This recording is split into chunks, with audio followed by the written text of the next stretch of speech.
हाय बच्चों, अभी दूसरे स्लाइड में पढ़ेंगे हम ब्लड के बारे में। अब जो कितने पार्ट होते हैं ब्लड के, क्या क्या एक करके हम लोग फर्स्ट अभी स्लाइड में पढ़ा कि जनरल फिगर क्या होता है ब्लड में, कैसे कैसे होता है। अभी हम लोग सेकंड स्लाइड में पढ़ेंगे कि कितने पार्ट होते हैं। तो ब्लड का मेन देखें तो दो पार्ट होता है, एक रुधिराणु होते हैं और दूसरा जो प्लाज्मा होता है। ये रुधिराणु जो होते हैं ब्लड में, जो आपको बताया था मैंने, जो है जो कोशिका कार्पर्स होते हैं, ये 40% होता है पूरे ब्लड का, और 60% में क्या होता है, प्लाज्मा होता है।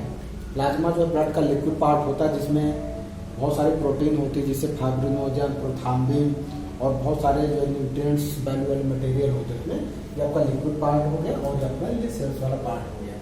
तो हम लोग अभी सबसे पहले सेल्स वाले पार्ट में देखेंगे कौन कौन सा सेल्स होता है, कौन कौन से अपना और क्या क्या उनका काम होता है। ठीक है बच्चों, तो सबसे पहले अगर हम जो है कॉर्पस में देखें, जो 40% होता है ब्लड का, इसमें आरबीसी, डब्ल्यूबीसी और प्लेटलेट्स, तीन प्रकार के सेल्स होती हैं। क्या होती है, आरबीसी, डब्ल्यूबीसी और प्लेटलेट्स ना। आरबीसी का जो है ये जो फुल फॉर्म होता है रेड ब्लड कॉर्पस, क्या होता है, रेड ब्लड कॉर्पस। और ये जो है पूरे अपना कॉर्पस 95% होती है। दूसरा होता है डब्ल्यूबीसी, व्हाइट ब्लड कॉर्पस। क्या होता है, व्हाइट ब्लड अपने कॉर्पस होते हैं, और इनको ल्यूकोसाइट भी बोलते हैं। क्या बोलते हैं, ल्यूकोसाइट बोलते हैं। और तीसरा होता है प्लेटलेट्स। प्लेटलेट्स को जो थ्रोम्बोसाइट जो बोलते हैं। तो तीन प्रकार की सेल होती हैं। तो हम एक एक सेल के बारे में जो पढ़ेंगे कैसे क्या क्या है। आरबीसी का हम जो नाम बताया आपको, जो है इरिथ्रोसाइट बोलते हैं, और ये 15 लैक्स होती है। कितनी होती है, 15 लैक्स इनकी संख्या होती है। और ये हमारा डब्ल्यूबीसी का कितना होता है, 10,000 होता है। कितना होता है, सिर्फ 10,000 होता है। और ये प्लेटलेट्स का 2 लाख होता है। कितना होता है, ये 2 लाख संख्या होती है। अब इनका एज देखिए कितना कितना होता है, तीनों सेल में एज अपना कितना कितना होता है।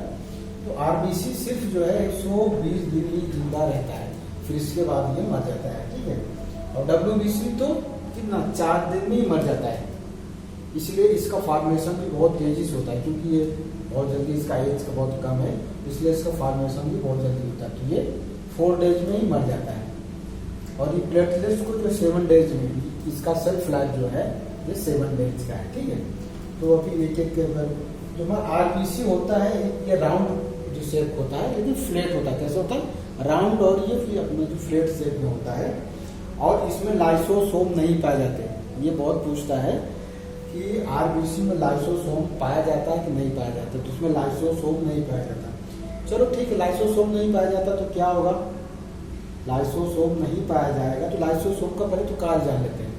ये लाइसोसोम क्या होता है, जो सेल वगैरह डेथ मर जाते हैं तो उसको ये डाइजेस्ट करता है। तो ये क्या होता है, जब लाइसोसोम नहीं पाया जाता है तो ये सेल जब डेड हो जाता है तो ये रक्त में घूमता रहता है। ठीक है।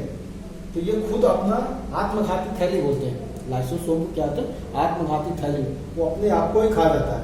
तो इसलिए इसमें लाइसोसोम नहीं पाए जाते। तो डब्ल्यूबीसी जब खत्म होता, मर जाता है, तो पूरे रक्त में घूमता रहता है, तब जाकर जो है प्लीहा में जाकर के इसका डिस्ट्रक्शन होता है। तो याद रखना, इसमें लाइसोसोम आरबीसी में नहीं पाया जाता। ठीक है। न्यूक्लियस भी नहीं पाया जाता इसमें। ठीक है। क्या नहीं पाया जाता, न लाइसोसोम पाए जाते हैं और न न्यूक्लियस। अच्छा, न्यूक्लियस नहीं पाए जाएंगे तो क्या होगा, न्यूक्लियस नहीं पाए जाएंगे तो न्यूक्लियस में आरएनए और डीएनए होता है। क्या होता है, आरएनए डीएनए। तो इसका मतलब कि आरबीसी में आरएनए और डीएनए नहीं पाए जाएंगे। और आरएनए और डीएनए नहीं पाए जाएंगे तो कोई जो खोज होती है किसी की पहचान करने के लिए, जो सैंपल्स लेते हैं, तो हम आरबीसी के सैंपल से नहीं पता कर सकते कि वो किस जो है अपना कौन सा फैमिली का है, कैसे, माने आरएनए डीएनए की जांच हम नहीं कर सकते। इसलिए जब भी सैंपल्स वगैरह लेते हैं तो आरबीसी का सैंपल नहीं लेते, क्योंकि उसमें न्यूक्लियस नहीं होता। न्यूक्लियस नहीं होता तो उसमें आरएनए और डीएनए नहीं होता। आरएनए डीएनए नहीं होगा तो उसमें आरएनए डीएनए का सैंपल लेकर हम किसी की पहचान नहीं कर सकते। याद रखना, बहुत सारा क्वेश्चन में पूछा जाता है। और ये हमारा जो है ब्लड में क्या होता है, आरबीसी है। आरबीसी में हीमोग्लोबिन होता है। क्या होता है, हीमोग्लोबिन। और हीमोग्लोबिन जो बनता है उसमें आयरन होता है। तो अगर आपका आरबीसी कम है तो आपका आयरन भी कम होगा। आयरन कम है तो हीमोग्लोबिन कम होगा। हीमोग्लोबिन कम है तो आरबीसी भी कम होगा। तो इसकी कमी से एक रोग हो जाता है जिसको एनीमिया बोलते हैं, खून की कमी। खून की कमी में क्या होगा, आपके अंदर आयरन की कमी हो जाएगी। अगर आयरन की कमी हो जाएगी तो आयरन से हीमोग्लोबिन बनता है, हीमोग्लोबिन से आरबीसी बनती है, आरबीसी से ये सारा सेल्स जो बनते हैं। तो इसमें क्या होता है, आयरन की कमी हो जाती है। तो जब भी आप जाओ तो आयरन की कमी हो जाती है, तो अगर आपको एनीमिया होगा तो आपको बहुत कमजोरी टाइप महसूस होता है। क्यों? क्योंकि जब आपके अंदर आरबीसी वगैरह जो कम हो जाएंगे तो आप में जो ऑक्सीजन कैरियर की क्षमता है वो आपको बॉडी में कम मिलेगी, और कम मिलेगी तो आपका जो अंग है, जो फंक्शन है, वो प्रॉपर नहीं कर पाता, इसलिए आपको जो कमजोरी टाइप जो महसूस होगी। तो इसमें कौन सा रोग होता है? एनीमिया। तो आप जो डॉक्टर के पास जाते हो, किसी के पास देते हो, तो आपने देखा होगा आपको आयरन की गोली देता है। क्या देता है? आयरन की गोली। और आयरन की गोली खा करके आपके शरीर में आयरन होगा, आयरन होगा तो हीमोग्लोबिन भी बढ़ेगा, और तो आरबीसी भी आपके शरीर में बढ़ जाएगा ना। तो ये हुआ आरबीसी का काम, ठीक है। तो आरबीसी का काम देखा जाए तो ये चुस्ती फुर्ती देने का है, यानी आपके शरीर में ऑक्सीजन का प्रॉपर लेवल बना रहेगा, तभी आप चुस्त फुर्त रहेंगे। और जिसमें इसका कमी हो जाता है आरबीसी को, सुस्ती बहुत ज़्यादा आता है, सुस्ती रहता है, हर समय उसका पढ़ने में मन नहीं करेगा और सब में रहेगा। तो इसलिए उसको जो आयरन की गोली देके इम्यून डिसऑर्डर को ठीक करते हैं। दूसरा आपका WBC, white blood corpus. White blood जो कॉर्पस होता है, आपको बताया इसको ल्यूकोसाइट बोलते हैं, और ये टोटल जो 10,000 की संख्या में होता है, और इसका लाइफ कम होता है, लाइफ कम होता है। और इनमें जो इनका शेप होता है अनिश्चित होता है। क्या होता है? अनिश्चित, कोई शेप नहीं होता है ये। और इसमें जो है लाइसोसोम्स भी पाए जाते हैं और न्यूक्लियस भी पाए जाते हैं। इस केस में अगर WBC से किसी को जांच करेंगे ब्लड के संपर्क से, तो उसके DNA की पहचान हो जाएगी, तो उसको हम यूज कर सकते हैं इसमें जो।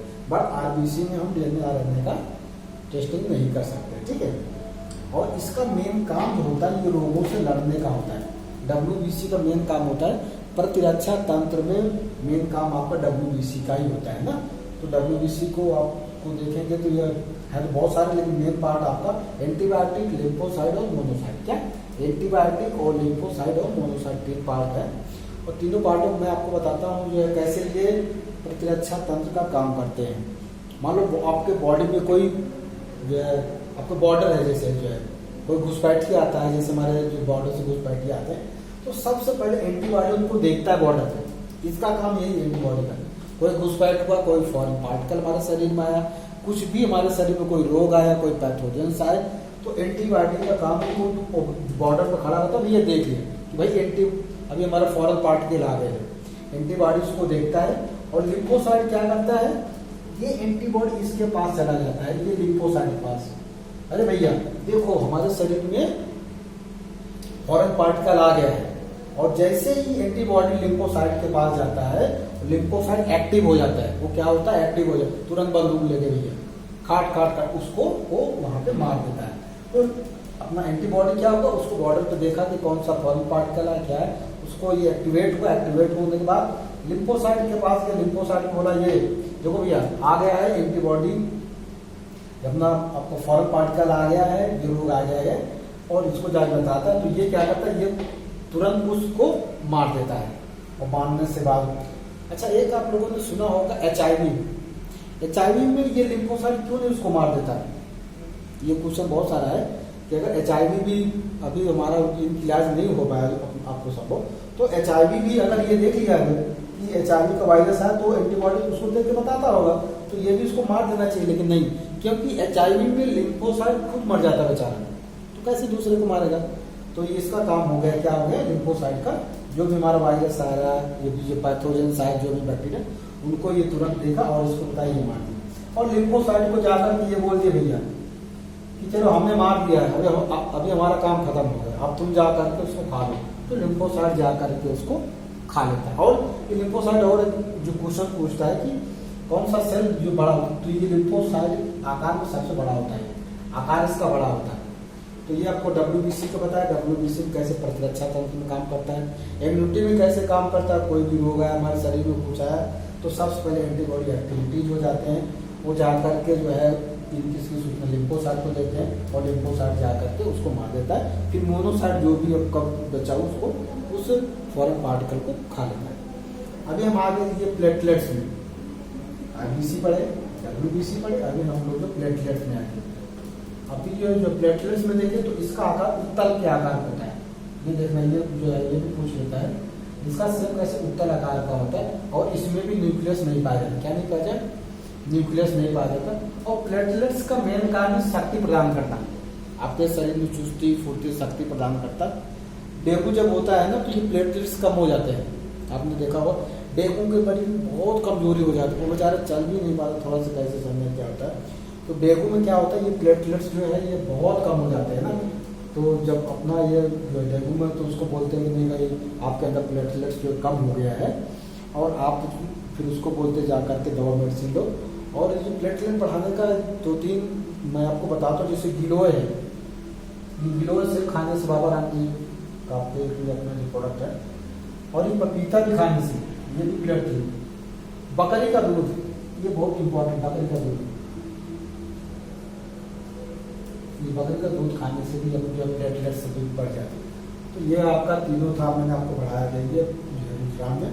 WRBC, WBC प्लेटलेट्स, RBC का क्या क्या काम है, क्या क्या होता है, और जो WBC का मुझे कितने से होते हैं, क्या क्या काम होता है, और ये प्लेटलेट्स का क्या काम है। और ये आपको जो प्लाज्मा का तो बता दिए, ये अपना जो है सब इसमें न्यूक्लियस जो है आपके ये पार्ट होते हैं, ये इतना सा पार्ट होता है।